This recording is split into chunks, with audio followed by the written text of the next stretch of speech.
Hi everyone, అందరు ఎలా ఉన్నారు?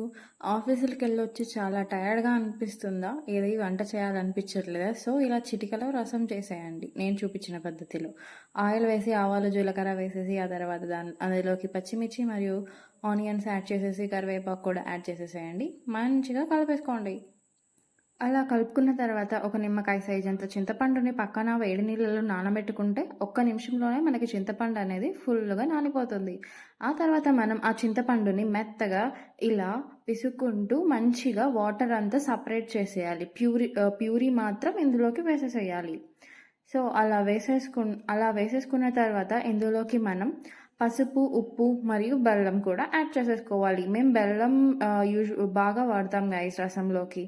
సో మీ ఆప్షనల్, మీకు ఇష్టం ఉంటే వేసుకోండి, లేదంటే తీసేయండి అంతే.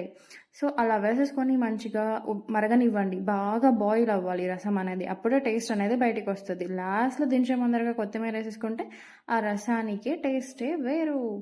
సో ఆమ్లెట్ వేసుకుంటే set guys. Thank you for watching.